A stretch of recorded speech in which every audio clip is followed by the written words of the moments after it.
What is going on, guys? Welcome back to the channel. In this video, we're going to be discussing Tribbie, early first impressions, and theory crafting.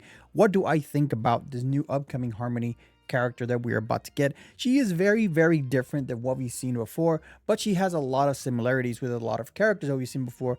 So she kind of takes a little bit from some kits and a little bit from other kits to make her own identity. And let me tell you, it works out very, very well. A disclaimer, there's not going to be a lot of calculations in this video. I am going to go over how her buffing capabilities rival those of the best harmonies in the game, like Robin, for example. I am going to be doing a direct comparison of Tribbie's damage amplifying capabilities versus Robin's damage amplifying capabilities, and which one do I think would be better in what scenarios, as well as a little chart for you to be able to visualize what certain buffs do for your overall damage. So if you're just type of content, let me know by liking the video, leaving a comment section below, and consider subscribing to the channel. Also check me over on twitch.tv/iSUMMON YT. Without further ado, let's get right into the video. All right, so we're here in my makeshift battle simulator on Photoshop, and as you can see, this is a standard Herda team with Tribbie, and I'll explain why this team looks the way it does while I explain her kit. So she has her basic attack, which is a HP scaling. Another thing is that Tribbie is 100% HP scaling.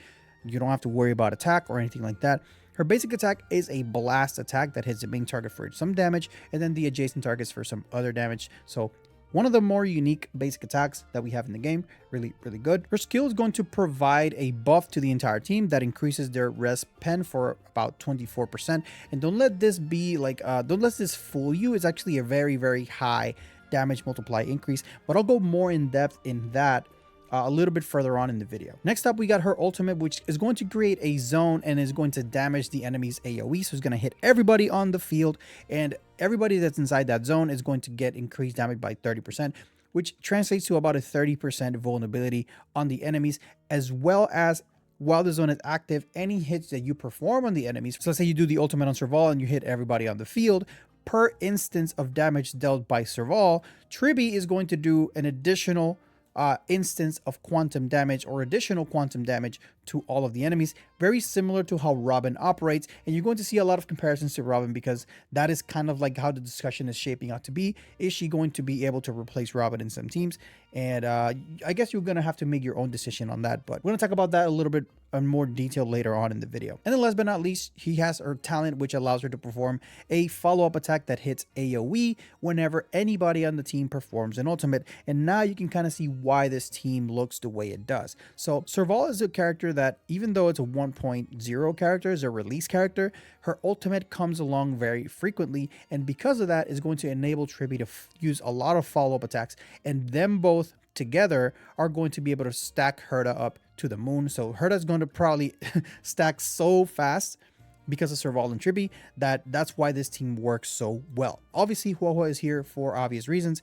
Huahua is going to provide energy battery for them, more for Tribbie and Herda. Serval doesn't have a problem getting her ultimate, but 20% extra energy is actually really, really good, even for characters like Serval that get her ultimate pretty much every turn. One thing to talk about with Tribbie is that when you have her signature light cone, she's going to start off the fight with her ultimate already, and then her technique allows her to start with her skill active at the beginning of the fight, kind of similarly how Ruan Mei does it. Ruan Mei, you do her technique, she starts off the fight doing her skill frame 1 without consuming any skill points. This is essentially the same thing, but you don't really do your skill.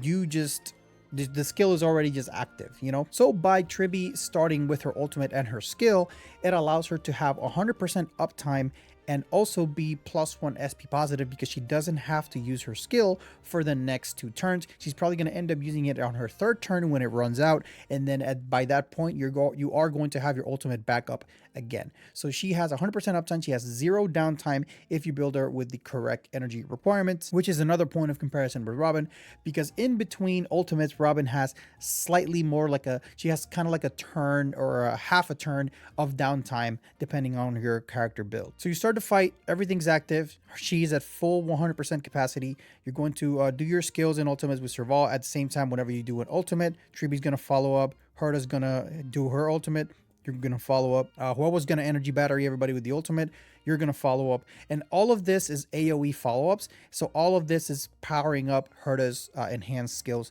more and more and more. So yeah, she's pretty much a character that kind of runs herself. You want her to be slow because these two buffs, the ultimate and the skill, both are based off of her own turn. So whenever Tribbie takes a turn is when they start expiring. So you want her to be as slow as possible. And then the new poet set also makes it easier for you to be slow because it takes away some of your speed, and you want her slow anyway. So that's pretty much the gist of her kit. Hopefully I explained it in a way that you understand. Now we're going to take a look at her damage amplifying capabilities for the team in comparison to Robin. All right, we're here in my Acheron spreadsheet, and I understand that we're not talking about Acheron, but I already have this set up to where by adding the damage bonuses, rest pen, vulnerabilities, this column right here is going to tell us exactly how much extra damage we're getting by adding certain things. So let's go ahead and start with Tribbie. Tribbie is very simple. You get 24% rest pen, which is going to increase our damage by 24%. And then vulnerability, which 30% vulnerability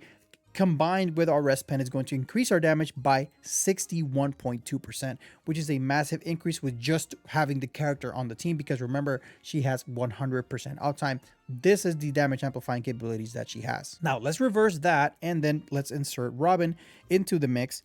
Robin starts off by giving you 50% damage bonus, and then damage bonus is a damage amplifying component that's very tricky because the less the character has, the less damage bonus a character has on its own, the more impactful outside damage bonuses are going to be. So this 50% damage bonus for Acheron, since she already has about 128 damage bonus already, is going to only affect it by about 21%. So adding 50% damage bonus is only going to increase your damage by about 21%. But let's say if we remove this, right? Oh, we can't do that. Never mind. I would have to restructure the whole thing. But trust me when I say that if we were to remove this 90% damage bonus, this number would be higher when we add the 50.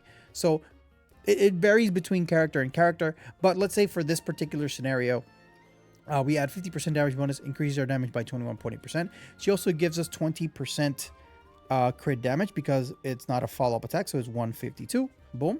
That's going to get our damage to about 28%. And then Robin also adds 1,000 attack, so we're going to add 1,000 attack here to our Acheron, and the damage is going to be insane. Actually, let me just reveal this really quick because we already did that. And the damage amplification for Robin is about 66% or 66.05%, which is more than Tribbie. But remember that this massive jump in multiplier only came about because Acheron is attack scaling. So what happens when characters are not attack scaling? For instance, My Day, for instance, Casterus, for instance, Blade, right? If we take the 1000 attack away, we put it back on 352, our damage goes all the way back down to 28%. So if the character is not attack scaling, Tribbie is almost twice as good as Robin. Obviously, Robin also provides the action advance, which is arguably the most, not arguably, undeniably the best thing that Robin has is her action advance on the whole team. So that's kind of unvaluable.